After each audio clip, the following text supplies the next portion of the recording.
కొట్టే కారం రంగు రుచి ఆచి కారం పొడి. పవిత్ర హత్య కేసులో ఎలాంటి న్యాయం కావాలనేది సొంత తండ్రి ఉన్నాడు, ఆయనతో మాట్లాడదాం. ఇప్పుడు ఇన్ని రోజుల పాటు నిందితుడు దొరకలేదు, ఇప్పుడు దొరికిండు, పోలీసులు ప్రొడ్యూస్ చేశారు. మీ కూతురు హత్య విషయంలో మీకు ఎలాంటి న్యాయం కావాలని కోరుకుంటారు? నా కూతురు ఎట్లయితే చంపిండో ఆడికి అట్లా ఉరిశిక్ష పడాలి సార్, అది నా కోరిక. నా కూతురికి అయితే ఎట్లా చంపిండో ఆడికి అట్లనే ఉరి తీయాలి, ఉరిశిక్ష పడాలి ఆడికి. అది నాకు ఎందుకు చంపిండని అనుకుంటారు మీరు? ఇప్పటికేమన్నా మీకు క్లారిటీ వచ్చిందా? అది ఆ సైకో అవడము నా కూతురు కూడా నాకు చెప్పలేదు, నా భార్యకు చెప్పలేదు సార్. ఒక్కదా హింస పడ్డది, అది ఏమి హింస పెట్టింది అనేది కూడా మాకు తెలియదు సార్.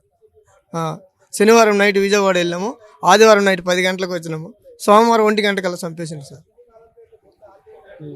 మీరు వెళ్లే ముందు కూతుర్ని పోవద్దు అంటే ఈ అబ్బాయి ఏదో మందలించిందంట. ఆడు పోవద్దు అన్నాడు. నా పేరెంట్స్తో నేను పోతే మీకేమైందని నా కూతురు వానికి చెప్పేసి నాకు తీసుకొని నా కూతురు వెళ్ళారు సార్. నా కూతురు, నా భార్య, నా చిన్న కూతురు, మేము నలుగురు వెళ్ళాం సార్.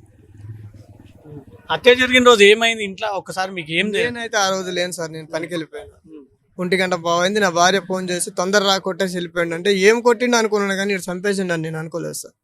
నేను డీడీకి కొన్ని పని చేస్తుంటే పని కాడ నుంచి వచ్చి అక్కడ నుంచి ఆటో మాట్లాడుకుని ఇంటికి వచ్చే వరకు చనిపోయింది సార్. అసలు ఏం మాట్లాడదామని వచ్చిండు అబ్బాయి ఇంటికి?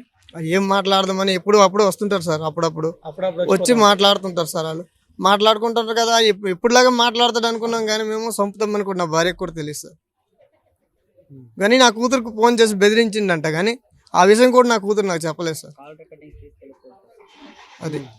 అది జరిగింది. ఇప్పుడు అబ్బాయి తోటి మీకు ముందుగానే సంబంధాలు మంచిగా ఉండేవా? అంటే పెళ్లి వరకు పోయిందా మీది? పెళ్లి పండగరికి పెళ్లి చేస్తాం అనుకున్నాం సార్. సంక్రాంతి పోయినాక పెళ్లి చేస్తాం అనుకున్నాం. దానికి 2 కుటుంబాలు మాట్లాడుకున్నారు. దానికి ఎవరు లేరు సార్ ఫ్యామిలీ. వాళ్ళ అన్నయ్య, వాళ్ళ బాబాయ్లు ఇద్దరు, వాళ్ళ పిన్నిలు ఇద్దరు వచ్చారు. వచ్చిన తర్వాత కూర్చొని మాట్లాడుకున్నాం సార్. చుట్టాలు అవుతారు కదా, బయట వాళ్ళు కాదు కదా, ఇయ్యండి అనేసి వాళ్ళ బాబాయ్లు ఇద్దరు అడిగారు సార్. సరేలా, ఇద్దరు ఇష్టపడ్డారు కదా, ఏదో చేద్దామని నేను అనుకున్నాను సార్. కానీ ఈ లోపల ఇట్లా జరిగింది సార్. ఈ 1,10,000 ఎందుకు మీ అమ్మాయికి ఇచ్చేయండి? అబ్బాయి మన దగ్గర ఎందుకు ఇచ్చిండి అనేది కూడా నాకు తెలియదు సార్. ఇప్పుడు మీరు చెప్తేనే తెలిసింది 1,10,000 ఇచ్చిండని, కానీ వాళ్ళిద్దరిలోపు ఏమున్నదో నాకు తెలియదు సార్. నాకు తెలుసు, నా భార్యకి తెలుసు. ఇప్పుడు మీ అమ్మాయికి ఇష్టమేనా అబ్బాయిని పెళ్లి చేసుకోవడం? ఇష్టమే సార్. ఇప్పుడు ఎప్పటి నుంచి టార్చర్ పెడుతుండో, మొన్న చనిపోయిన రోజు అన్నదంట, నువ్వు వద్దు, నీకు సంబంధం వద్దు. నాకు ఈ మధ్యలో ఇంటర్వ్యూ ఉంది సార్ పాపకి.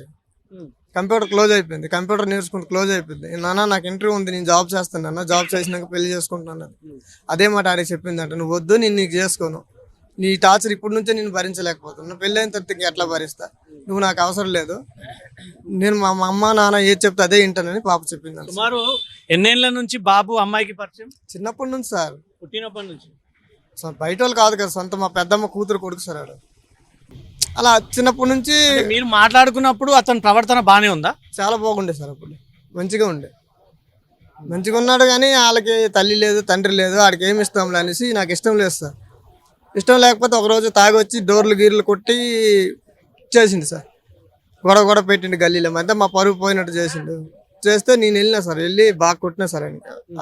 అంటే ఇప్పుడు అక్కడ 5-6 నెలల కిందట కొట్టినాక ఇక నాకు ఎట్లయినా కానీ నాకు మీ అమ్మాయి నాకు కావాలి, నేను పెళ్లి చేసుకుంటా అని చెప్పిండు సార్.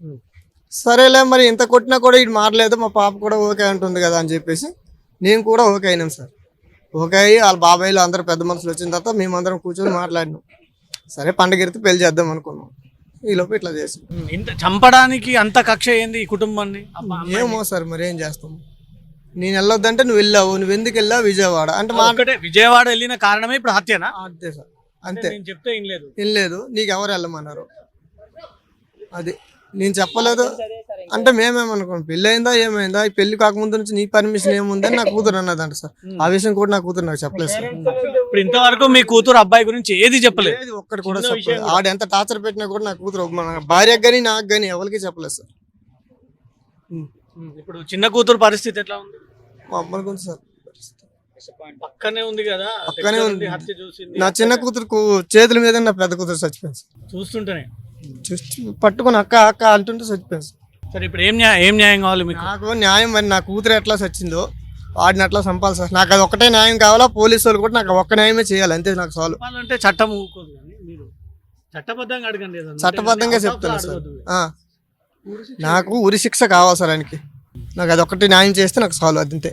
మీరేంటి డిమాండ్ చేస్తున్నారు? మేము కూడా అదే సార్, పోలీసులు చెప్పినట్టుగా మేము అదే పోలీసులకే నమ్ముకొని ఉన్నాం. ఇది చేసింది, న్యాయం చేస్తారు. న్యాయం చేస్తారని వాళ్ళ వెనకాల తిరుగుతున్నాం. మాకు ఇప్పటి వరకు తెలియదు. ఇందాక పొద్దున్న వచ్చినప్పుడు కూడా అన్నారు, ఏమన్నారు, 3 గంటల 3 గంటలకు కూడా వచ్చినాం. ఇప్పుడు ఏం డిమాండ్, ఎట్లాంటి న్యాయం కావాలి మీకు? డిమాండ్ ఇదే సార్, మా అమ్మాయి చనిపోయింది, మాకు న్యాయమే జరగాలి సార్. తొందరపడి విషయాలు ఏం డిసిషన్ తీసుకోకుండా పోలీసులకు సహకరించే మీరు అన్ని ముందుకు పోతే బాగుంటది. ఏదైనా సార్ మాకు న్యాయం జరిగినట్టుగా కావాలి సార్. అబ్బాయి పరిచయమా మీకు? అమ్మాయి పరిచయమా? అమ్మాయి పరిచయం సార్. అబ్బాయి తెలియదు. మా అన్నయ్య వాళ్ళ కూతురు అమ్మాయి. ఎట్లా ఉండేది అమ్మాయి మీతోటి? మాతో మంచిగా క్లోజ్గా ఉండేది. మొత్తం చిన్నప్పటి నుంచి అందరం కలిసిపోయాం సార్. ఇట్లాంటిది ఏం చెప్పలేదా, ఇట్లా సతాయిస్తుండు అబ్బాయి ఇట్లా? మాకు ఏం చెప్పలేదు సార్. వీళ్ళ తల్లిదండ్రులు కూడా ఆమె చెప్పలేదు. మీకు కూడా అసలు వెంబడి చెప్పలేదు. చెప్తే మన కొంచెం అబ్బాయిని సెట్ చేసి మార్చేవాళ్ళేమో. ఎందుకు అబ్బాయి ఇంత సైకోగా ఎందుకు తయారైనాడు మీ అనుమానం? ఏమో సార్, మాకు ఏమో అన్ని అప్డేట్స్ ఉన్నాయి, మనకు తెలియదు. అది ఏమో ఇట్లా తయారైనాడో ఏమో మనకు తెలియదు. రైట్. పవిత్ర హత్య తర్వాత బాధితులంతా కూడా ఒకే డిమాండ్ చేస్తూ ఉన్నారు. తన కూతురు ఎలా చనిపోయిందో అబ్బాయికి కూడా ఆ రకమైనటువంటి శిక్షణ పడాలి. పోలీసులపైనే మాకు ఆ నమ్మకం ఉంది, పోలీసులు మాకు ఎలా న్యాయం చేస్తారో చూడాలి అంటూ మాత్రం తండ్రి చెప్తా ఉన్నాడు. కెమెరా పర్సన్ మహేందర్తో రవితేజ, జీ న్యూస్, హైదరాబాద్. తెరకొట్టే కారం రంగు రుచి ఆచి కారం పొడి.